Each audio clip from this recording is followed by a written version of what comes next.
जी हाँ, Israel Hamas जंग से जुड़ी एक एक अपडेट से टीवी9 भारतवर्ष आपको वाकिफ करा रहा है। और अब हम आपको 60 सेकंड में युद्ध के 9 फ्रंट्स दिखाने जा रहे हैं, क्योंकि कहा यह जा रहा है कि यह आखिरी फैसले का वक्त है। आपके साथ मैं हूं समीर अब्बास, मेरे साथ निधि वसंतानी मौजूद हैं, करुणा शंकर मेरे साथ मौजूद हैं। वेस्ट बैंक में इजरायली फोर्स का इस वक्त जबरदस्त एक्शन देखने को मिल रहा है। आईडीएफ की तरफ से यहां पर हमले तेज कर दिए गए हैं। गाजा में सीज फायर चल रहा है, लेकिन वेस्ट बैंक में आईडीएफ का एक्शन नजर आ रहा है। हमले के बाद हर तरफ अफरा तफरी मच गई। हमले के बाद वेस्ट बैंक में भागते हुए नजर आए हैं लोग।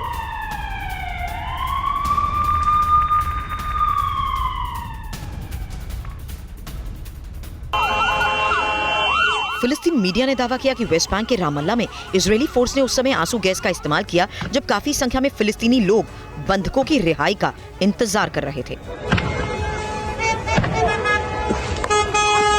ये वो लोग थे जिनके संबंधियों को इजरायल में कैद कर रखा था। काफी संख्या में बच्चे और महिलाएं यहाँ मौजूद थे। दावा है कि एक के बाद एक फायरिंग की गई, जिसके बाद हर तरफ अफरा तफरी मच गई। फायरिंग के बाद लोग सड़क पर भागते नजर आए। वीडियो में भी देखा जा सकता है इजरायली सेना की तरफ से ताबड़तोड़ फायरिंग की गई। वेस्ट बैंक के जेनिन रिफ्यूजी कैंप के एक घर में आग लग गई। फिलिस्तीनी मीडिया की तरफ से कहा गया कि ये आग इजरायली सेना की तरफ से की गई बमबारी के बाद लगी।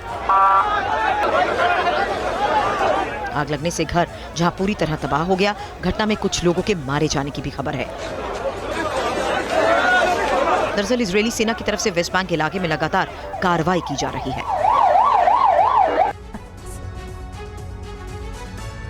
इधर वेस्ट बैंक में हमास के खिलाफ बड़ी कार्रवाई हुई है। वेस्ट बैंक में आईडीएफ का सर्च ऑपरेशन। आईडीएफ ने फिलिस्तीनी युवक को मारी गोली। शरणार्थी कैंप से कई लोगों की गिरफ्तारी हुई है। इब्न सीना अस्पताल में भी इजरायली सेना की रेड हुई है। अस्पताल से कई लड़ाकों को गिरफ्तार किया गया। वेस्ट बैंक के जेनिन रिफ्यूजी कैंप में भी इजरायली सेना का ताबड़तोड़ एक्शन नजर आया। दरअसल इस इलाके में इजरायली सेना ने धरपकड़ तेज कर दी। दावा तो ये कि सर्च ऑपरेशन के दौरान इजरायली सेना ने एक फिलिस्तीनी युवक को बीच सड़क पर ही गोली मार दी। आईडीएफ की तरफ से कहा गया कि युवक हमास के लड़ाकों के खिलाफ छापेमारी के दौरान हमले की कोशिश कर रहा था, जिसके बाद ये जवाबी कार्रवाई की गई। तस्वीरों में भी देखिए, गोली लगने के बाद युवक काफी देर तक सड़क पर ही तड़पता रहा, आखिर में दम तोड़ दिया। वहीं वेस्ट बैंक में इब्न सीना हॉस्पिटल के बाहर युवक को इजरायली सेना ने हिरासत में लिया। कड़ी मशक्कत के बाद युवक को इजरायली सेना ने काबू में किया। हिरासत में लिए गए युवक पर हमास समर्थक होने के आरोप है। एक तरफ इब्न सीना हॉस्पिटल के पास जहां धरपकड़ की जा रही है, वहीं इस इलाके में इजरायली सेना ने पूरी तरह से घेराव कर रखा है। फिलिस्तीनी मीडिया की तरफ से कहा गया कि इजरायली सेना इब्न सीना हॉस्पिटल में डॉक्टर्स को घायलों का इलाज करने से भी रोक रही है। और वेस्ट बैंक के जेनिन में इजरायली सेना का एक्शन देखने को मिला है। जेनिन के शिविर कैंप में आईडीएफ का सर्च ऑपरेशन जारी है। आईडीएफ ने जेनिन में खोद डाली सड़क। वेस्ट बैंक में आईडीएफ की बुलडोजर से कार्रवाई देखने को मिली है।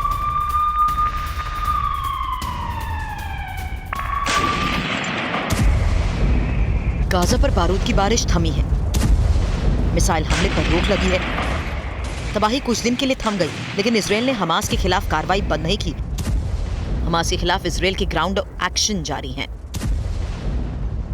इजरायली सेना ने वेस्ट बैंक के जेनिन कैंप, ग्रैंड मस्जिद के आसपास के इलाकों में सर्च ऑपरेशन जारी रखा। आईडीएफ ने पूरे इलाके की सड़क को खुदाई करने वाली मशीन से खोद दिया, ताकि अगर किसी तरफ से इजरायली सेना का ग्राउंड ऑपरेशन हो तो हमास के लड़ाके आसानी से भाग ना सके, उन्हें आसानी से पकड़ा जा सके। दूसरी तरफ फिलिस्तीनी मीडिया का दावा है कि इजरायली सेना ने वेस्ट बैंक के जेनिन में हमला किया। दावा यह कि जेल से रिहाई के बाद जब लोग जश्न मना रहे थे, तभी इजरायली सेना ने उनके शिविर पर हमला बोल दिया और हमास के कैंप को तबाह कर दिया। मीडिया के दावे के मुताबिक हमले में कई लोगों के घायल होने की खबर है। शरणार्थी कैंप में सीसीटीवी को लेकर भी फिलिस्तीन मीडिया की तरफ से दावा किया गया कि इजरायली सेना ने कैंप में लगे सभी सीसीटीवी तोड़ दिए। अमेरिका को ईरान की बड़ी चेतावनी सामने आई है। अमेरिकी और यूरोपियन छोड़ दें ये इलाका। ईरान के रक्षा मंत्री का बहुत बड़ा बयान। सारी मुश्किलें इन्हीं देशों की वजह से हैं। ईरानी विदेश मंत्री ने इजराइल को क्रिमिनल कहा है।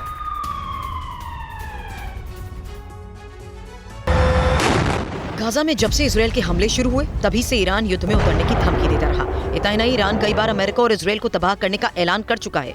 मिडिल ईस्ट में तैनात अमेरिकी वॉरशिप पर भी हमले की धमकी दे चुका है। अब ईरान ने मिडिल ईस्ट में रह रहे अमेरिकियों पर बेहद सनसनीखेज बयान दिया। ईरान के विदेश मंत्री मोहम्मद रजा अतिशियानी ने कहा, अमेरिकी और पश्चिम देश के लोगों को मिडिल ईस्ट का इलाका छोड़ देना चाहिए। मिडिल ईस्ट में अमेरिका की मौजूदगी से दिक्कत बढ़ी है। अमेरिका और यूरोपीय देश इस इलाके में तनाव के लिए जिम्मेदार हैं। अमेरिका और यूरोपीय देश के लोग मिडिल ईस्ट छोड़कर चले जाएं। पश्चिम देश मिडिल ईस्ट में तनाव पैदा ना करें। ईरान के विदेश मंत्री ने इजराइल पर निशाना साधा। रजा अतिशियानी ने कहा कि इजराइल की फितरत को पूरी दुनिया जानती है। इजरायली सत्ता क्रिमिनल्स की सत्ता है। इजराइल की मदद करना यूएस की बड़ी गलती है और अमेरिका बच्चों की जान लेने वालों का साथ दे रहा है। अमेरिका को अपना गुनाह याद रखना होगा। अमेरिका अपने किए की कीमत जरूर चुकाएगा। इजराइल गाजा युद्ध शुरू होने के बाद से ईरान लगातार अमेरिका को धमकियां दे रहा है। और एक और बड़ी खबर, इजराइल करेगा नए हथियार का इस्तेमाल। आयरन डोम के बाद आयरन बीम, नए लेजर वेपन से हमास से निपटने की अब इजराइल की नई तैयारी। हमास के रॉकेट हमलों का आयरन बीम के जरिए जवाब दिया जाएगा।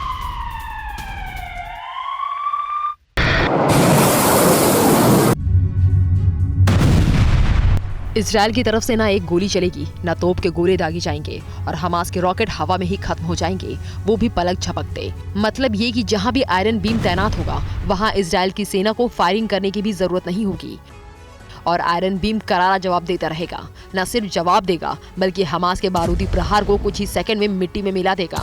इजराइल के आयरन बीम की खासियत की बात करें तो आयरन बीम दुनिया का पहला एनर्जी वेपन सिस्टम है। 4 से 5 सेकंड में टारगेट को तबाह करने की शक्ति रखता है। आयरन बीम 100 किलोवाट का क्लास का high energy laser weapon system है। लेजर से ही दुश्मन के मिसाइल, रॉकेट, ड्रोन, मोर्टार को मार गिराता है। 100 मीटर से 7 किलोमीटर तक दुश्मन के हथियार को मार गिरा सकता है। कई एक्सपर्ट मानते हैं कि इसकी रेंज 10 किलोमीटर तक भी है। आयरन बीम अचूक मार करने में माहिर है, मतलब सर्जिकल स्ट्राइक की तरह ये लेजर स्ट्राइक करता है। इसकी सबसे बड़ी खूबी ये है कि ये लगातार मिसाइल, मोर्टार और ड्रोन्स को मार गिरा सकता है, वो भी बहुत तेजी से। आयरन बीम अनलिमिटेड मैगजीन का इस्तेमाल कर सकता है। अलग अलग प्लेटफॉर्म के साथ ऑपरेट किया जा सकता है।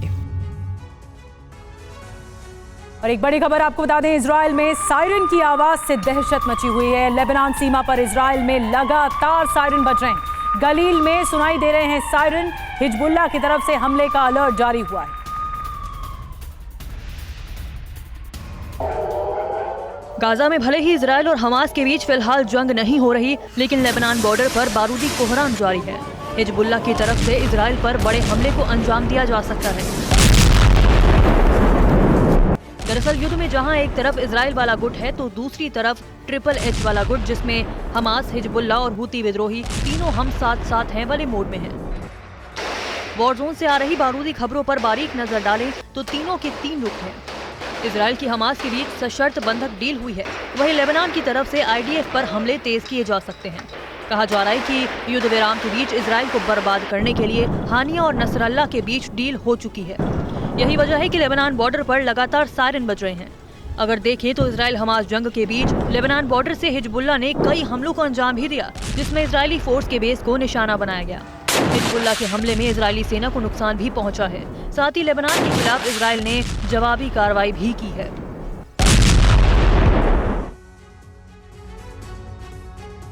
और अभी इजराइल और हमास के बीच सीज फायर चल रहा है। सीज फायर के दौरान बंधकों की रिहाई का सिलसिला भी जारी है। फिलिस्तीनी बंधक बस से पहुंचाए गए हैं वेस्ट बैंक। लोगों की भीड़ ने इनका स्वागत किया। खुशी में लोगों ने नारेबाजी की। दरअसल फिलिस्तीन के वो तमाम लोग जो कि इजराइल की जेलों में कैद थे, जिन्हें डील के बाद छोड़ा गया है, वो वेस्ट बैंक पहुंचे हैं और इस पर लोगों ने खुशी जताई। गाजा युद्ध विराम के दौरान दोनों ओर से बंधकों की रिहाई की जा रही है और इसी के तहत इजराइल के रिहा किए गए फिलिस्तीनी बंधकों को लेकर एक बस वेस्ट बैंक पहुंची। रेड क्रॉस की इंटरनेशनल कमेटी की बस के अल बिरह पहुंचने पर सैकड़ों लोगों ने स्वागत किया। बस पहुंचते ही भीड़ ने भगवान महान है के नारे भी लगाए। इतना ही नहीं, कई युवाओं ने तो बस की छत पर खड़े होकर नारेबाजी शुरू कर दी। भीड़ में से कई लोगों ने हमास के झंडे पकड़ रखे थे और हमास के समर्थन में नारेबाजी कर रहे थे। जेल के कपड़े पहने हुए फिलिस्तीनियों को लोगों ने कंधे पर बिठाकर सड़क पर घुमाया, उनके समर्थन में नारेबाजी की।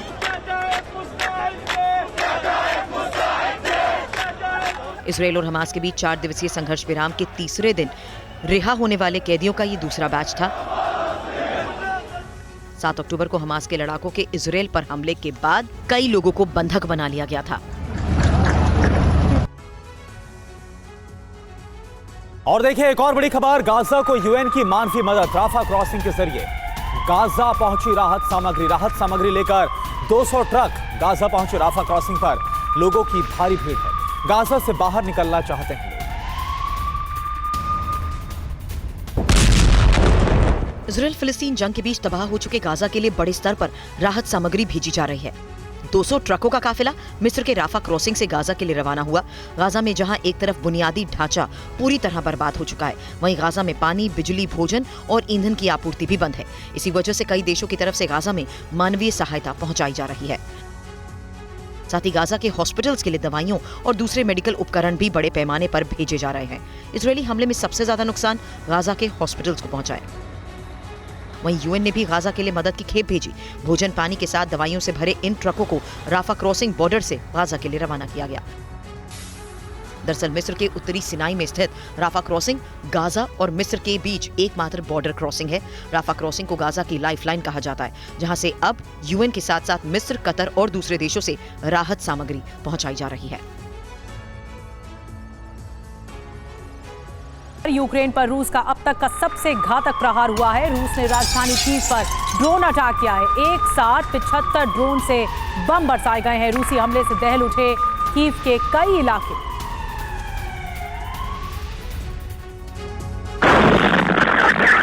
फरवरी 2022 से जारी रूस यूक्रेन युद्ध के बीच रूस ने यूक्रेन पर अब तक सबसे बड़े ड्रोन अटैक को अंजाम दिया है। रूस के इस ड्रोन हमले में यूक्रेन की राजधानी कीव दहल उठी। कीव प्रशासन के प्रमुख का कहना है कि ये कीव पर ड्रोन से किया गया अब तक का रूस का सबसे बड़ा हवाई हमला है। यूक्रेनी वायुसेना के कमांडर मायाकोला ने अपने टेलीग्राम चैनल के जरिए जानकारी दी कि रूसी हमले का केंद्र कीव था। रूस ने यूक्रेन के खिलाफ ईरान में बने शाही ड्रोन से हमला किया, जिसमें से 74 को एयर डिफेंस सिस्टम ने तबाह कर दिया। हमले में आसपास की इमारतों में लगी खिड़कियां उड़ गई और कई इमारतें क्षतिग्रस्त हो गए। यूक्रेनी अधिकारियों का कहना है कि हमला कीव के इंफ्रास्ट्रक्चर को निशाना बनाने के लिए किया गया था। हमले में 5 नागरिक घायल हो गए, जिसमें 11 साल का एक बच्चा भी शामिल है। हमले के दौरान ऐसे हालात बन गए कि लोगों के पास मेट्रो स्टेशन में शरण लेनी पड़ी। यूक्रेनी एयरफोर्स के प्रवक्ता यूरी इनहाट के मुताबिक कीव पर यह हमला 6 घंटे से ज्यादा समय तक चला और इस हमले में 77 रिहायशी इलाकों को निशाना बनाया गया।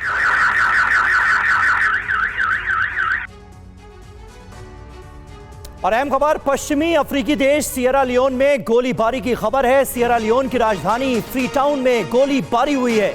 सैन्य अड्डे के पास गोलीबारी से हड़कंप मच गया।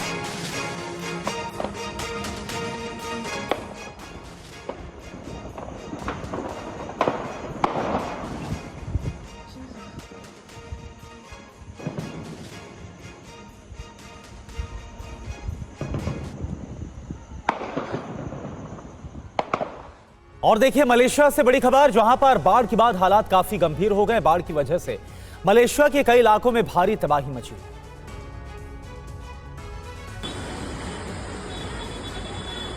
मलेशिया के कई इलाकों में पिछले कई दिनों से तेज बारिश जारी है। भारी बारिश की वजह से इलाकों में बाढ़ से हालात गंभीर हो गए। कई जगहों पर लोग पानी के बीच कड़ी मशक्कत करते नजर आए। सबसे बुरा हाल मलेशिया के बुकिट दिगंगी का है। तस्वीरों से अंदाजा लगाया जा सकता है हालात किस कदर बिगड़ गए।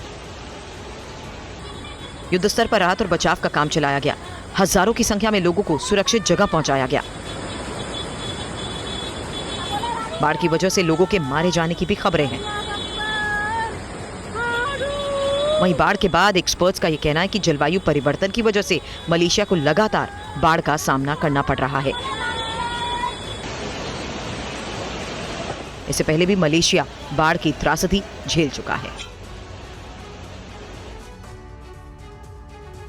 और अब बात सोमालिया की आपदा की करते हैं। सोमालिया में अचानक आई बाढ़ से भारी तबाही मची है। सोमालिया के सूचना मंत्री ने कहा कि इमरजेंसी और बचाव कर्मी दक्षिणी सोमालिया के बाढ़ में फंसे लोगों तक पहुंचने के लिए कोशिशें कर रहे हैं।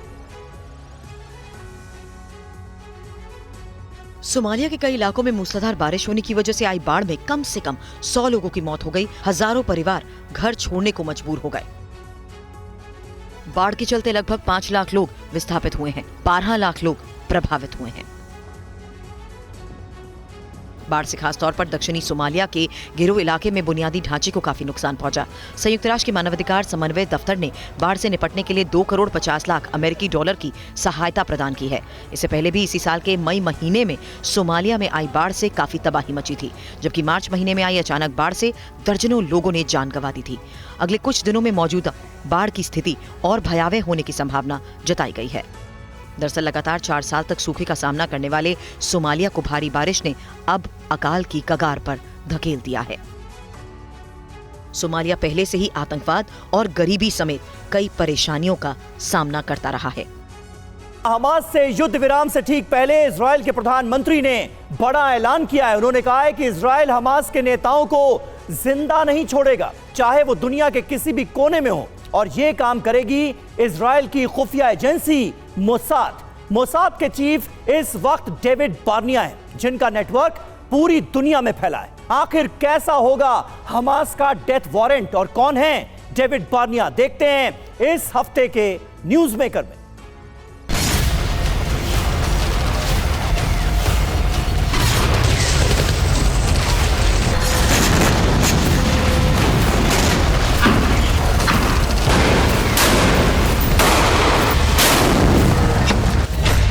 ये तस्वीरें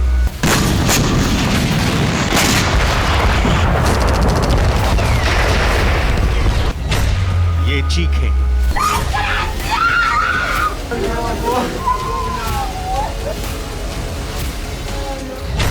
ये खाली नहीं जाएंगे।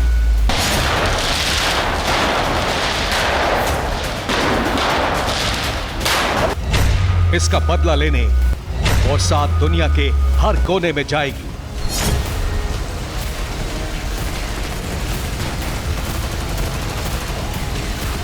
इजराइल के प्रधानमंत्री बेंजामिन नेतन्याहू ने अपनी खुफिया एजेंसी मोसाद को खुली छूट दे दी है कि वो दुनिया के किसी भी कोने से हमास का सफाया कर दे।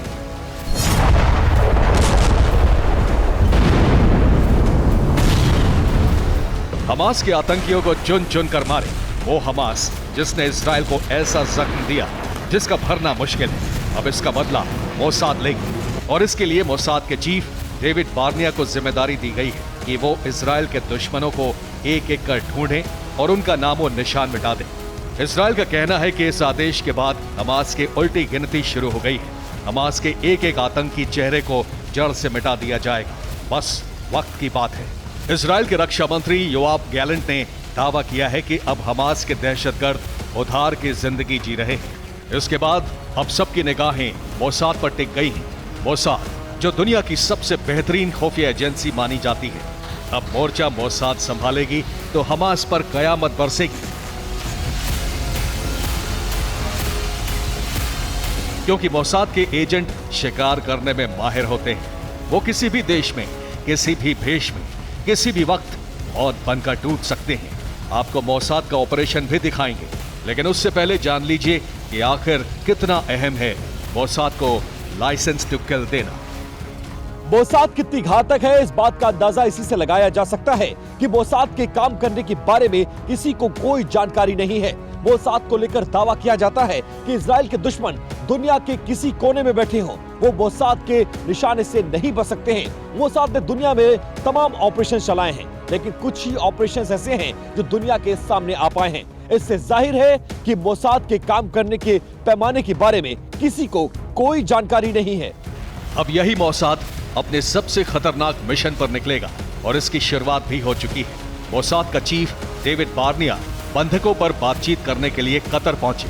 वही कतर जहां हमास का चीफ इस्माइल हानिया छिपा हुआ है, वही कतर जिसने हमास और इजराइल के बीच युद्ध विराम की बात की, जो मिडिल ईस्ट की राजनीति में सबसे बड़ा खिलाड़ी है। मोसाद चीफ का दौरा आम नहीं था, बल्कि इसे मोसाद के सबसे बड़े ऑपरेशन की शुरुआत माना जा सकता है। कतर के अंदर ज़्यादातर हमास के टॉप लीडरशिप वहीं बैठी है और कतर बड़ा इंपॉर्टेंट रोल प्ले कर रहा है इस टाइम पे। और इजराइल के लिए जो सबसे इम्पॉर्टेंट चीज़ है, उनके जो लोग हैं वहाँ फंसे हुए हैं, उनको रिलीज़ कराना। और इसीलिए उन्होंने अपने इंटेलिजेंस चीफ को भेजा। जब भी किसी कंट्री के अंदर कोई ऐसी बात होती है तो उनके इंटेलिजेंस के लोग सामने आ जाते हैं, क्योंकि नॉर्मली अगर कोई पॉलिटिशियन जाएगा तो वो इस टाइप की बात नहीं कर पाएगा, स्टिक बात नहीं कर पाएगा। और दूसरी बात है कि जब इंटेलिजेंस के चीफ जाते हैं तो उनके आपस के 2 या 3 लोगों को पता होता है कि क्या बात करनी है। बार्निया के हाथों हमास से बातचीत की बागडोर होगी। इससे पहले बार्निया 30 अक्टूबर को भी कतर गए थे। यहां उन्होंने अमेरिकी और कतर के अधिकारियों से बातचीत कर बंधकों की रिहाई का शुरुआती खाका खींचने की कोशिश की थी, लेकिन हमास बार बार अपनी शर्तों और बात से पलट रहा था। इस वजह से उस वक्त कोई ठोस बात नहीं हो पाई। कतर में इजराइल के साथ अमेरिका भी मौजूद था, क्योंकि कई बंधक अमेरिकी नागरिक हैं। बार्निया के अचानक कतर पहुंचने और बंधकों की रिहाई में देरी को भी जोड़कर देखा गया। तैयारी तो एक हिसाब से हो ही चुकी है कि कुछ लोगों को छोड़ा जाए, और इसके अंदर बात ये चल रही है कि इनिशियली 240 में से 50 बंधकों को छुड़वाया जाए, और उसके ऊपर ये चाहते हैं कि जो हमास चाहता है कि उनको कुछ पॉज मिले, और इन्होंने कहा हर एक 10 बंधक के ऊपर हम आपको 1 दिन का टाइम देंगे, और इजराइल का पर्पज़ है कि इनके बंधक छूट जाएं। मोसाद के चीफ डेविड बार्निया को 2021 में दुनिया की सबसे कामयाब मानी जाने वाली खुफिया एजेंसी का प्रमुख बनाया गया था। ये चुनाव इतना सीक्रेट था कि जब तक प्रधानमंत्री नेतन्याहू ने ऐलान नहीं किया, तब तक बार्निया को सिर्फ डी नाम से पुकारा जाता रहा। बार्निया 1996 में केस अफसर के तौर पर मोसाद में शामिल हुए, और धीरे धीरे उन्हें मोसाद में नए एजेंट की भर्ती का काम दिया गया, खास तौर पर हिजबुल्लाह और ईरान के खिलाफ। 2019 में उन्हें मोसाद का नंबर 2 बनाया गया। देखिए, ऑपरेशन पहले चलाए थे, उनके IRGC के चीफ उसको भी मार दिया था इन्होंने, और अभी इजराइल की जो मेन अटेंशन है वो हमास की तरफ है, और मुझे लगता है कि ये ऑपरेशन ख़त्म होने के बाद इजराइल का जो मेन अटेंशन जाएगी वो जाएगी ईरान की तरफ, और इजराइल ईरान के खिलाफ मेजर ऑपरेशन चलाएगा, क्योंकि US भी बहुत परेशान है इस टाइम जो ईरान का एटीट्यूड रहा है पूरे वॉर के अंदर। लेकिन यही बार्निया और मोसाद 7 अक्टूबर को सवालों में घिर गए, जब हमास ने इजराइल में घुसकर खून की होली खेली। अब बार्निया पर जिम्मेदारी है बदला लेने की, जिसके लिए मोसाद पूरी दुनिया में जाना जाता है, और बार्निया ने डिप्टी हेड के तौर पर दुनिया के कोने कोने में एजेंट्स के साथ काम किया है। अब यही एजेंट बार्निया के काम आने वाले हैं। वो किसी भी देश में मौजूद हमास के बड़े नेताओं का काम तमाम करने की प्लानिंग में लग गए होंगे। मोसाद ने तो एक्शन पहले स्टार्ट कर दिया। देखिए, यहाँ पे बहुत सी बड़ी बातें हो रही थी कि यहाँ पे टनल बनी है, कैसे इजराइल की आर्मी वहाँ पे घुस गई, इंटेलिजेंस की वजह से घुस गई, स्टीक इंटेलिजेंस है, और मोसाद जिसको माना जाता है नंबर 1 वर्ल्ड के अंदर, वो दोबारा से अपने आप को एस्टेब्लिश कर रही है कि वो नंबर 1 है। और जिस तरीके से हमास की लीडरशिप को टनल के अंदर घुस के मारा जा रहा है, इसीलिए हमास के ऊपर प्रेशर बढ़ा है, और वो इस टाइम पे होस्टेजेस को रिलीज करने को राजी हो गए। बंधकों की रिहाई के लिए सबसे खास बात होती है उसकी प्लानिंग, और डेविड बार्निया इसी बात के माहिर माने जाते हैं। बंधकों की रिहाई के लिए हुई सौदेबाजी में आखिरी लम्हों में कतर जाना बार्निया की इसी प्लानिंग का हिस्सा थी। माना यह जा रहा है कि कतर में इजराइल के साथ साथ हमास और दुश्मन देश ईरान के भी कई नेता मौजूद थे, और यही बार्निया की प्लानिंग का पहला पड़ाव था। अब सबसे पहले ये समझना होगा कि मोसाद सबसे पहले क्या करेगा। बार्निया और उनकी मोसाद सबसे ज्यादा ध्यान खुफिया सूचनाएं इकट्ठा करेंगे। उसके बाद तय किया जाएगा कि टारगेट किसे करना है। इसके बाद तय होगा कि आखिर टारगेट की मूवमेंट क्या है। साथ ही ये भी देखा जाएगा कि हमास के आतंकियों का काम तमाम करने का सबसे बेहतर तरीका क्या होगा। इस सब के साथ ये ध्यान रखना होगा कि कोई भी एजेंट पकड़ में ना आए। आखिर में सभी एजेंटों को सुरक्षित निकालना होगा। डेविड बार्निया के बारे में दावा किया जाता है कि उनके भर्ती किए हुए एजेंट पूरी दुनिया में फैले हुए हैं। बार्निया खुद भी IDF में रह चुके हैं, और उन्होंने न्यूयॉर्क से MBA किया हुआ है। वो एक इन्वेस्टमेंट बैंकर भी रह चुके हैं। बार्निया और इजराइल के सामने सबसे बड़ी चुनौती मोसाद की साख को दोबारा से हासिल करना है, हमास का खात्मा करना और इजराइल से हुई गलतियों को हमेशा के लिए सुधार करना। मोसाद में करीब 7000 लोग काम करते हैं। ये CIA के बाद सबसे बड़ी खुफिया एजेंसी मानी जाती है। इसका बजट $1 बिलियन है, और इसके खास हथियार हैं तकनीक और जमीन पर फैले एजेंट। मोसाद प्रमुख को 5 साल तक कुर्सी मिलती है, और अब तक बने सभी मोसाद प्रमुख डिफेंस बैकग्राउंड के हैं। 1996 से पहले मोसाद प्रमुखों के बारे में कुछ भी सार्वजनिक तौर पर नहीं बताया जाता था, लेकिन अब सब कुछ तय होने के बाद ही मोसाद के चीफ का नाम सबको बताया जाता है। डेविड बार्निया को भी सिर्फ डी कहा जाता था और अब यही डेविड डाडी बार्निया हमास का काल बनने वाले हैं। उनसे एक्सपेक्टेशन है कि पहली बात कि जितने भी यहाँ के हमास के कंट्रोल में इनके इजराइल के जो होस्टेज रखे हैं उनको छुड़ाया जाए, और साथ में इंटेलिजेंस अपना काम कर रही है, हमास की पूरी एक्टिविटी पे नज़र रखी जा रही है। दूसरी बात है कि बहुत से जो पैलेस्टीनियन हैं वो इजराइल के कब्जे में हैं और उनसे पूछताछ की जा रही है। इजराइल पहले भी कह चुका है कि हमास का शीर्ष नेतृत्व चलता फिरता मुर्दा भर है। अब उसने धमकाया है कि हमास के बड़े नेता उधार की जिंदगी जी रहे हैं और इजराइल कुछ भी उधार रखने के मूड में नहीं है। इजराइल तीन तरफ से हमास के आतंकियों को घेरने का प्लान बना रहा है। युद्ध विराम के दौरान वो बेहद ध्यान से गाजा में होने वाली एक एक हरकत पर नजर रखेगा।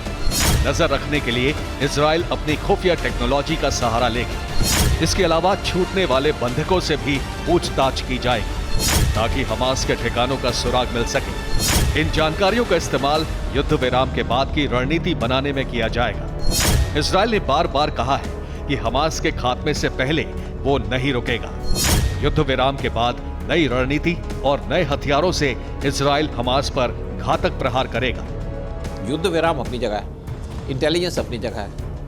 आर्मी लड़ती है, आर्मी जब लड़ने को बंद कर देती है तो युद्ध विराम हो जाता है, लेकिन इंटेलिजेंस का काम बंद नहीं होता। इंटेलिजेंस का काम चलता रहता है। इंटेलिजेंस का काम पहले भी चल रहा था, वार में भी चल रहा है और वार के बाद भी चल रहा है। कोई इंटेलिजेंस ने कोई यहाँ पे युद्ध विराम नहीं किया।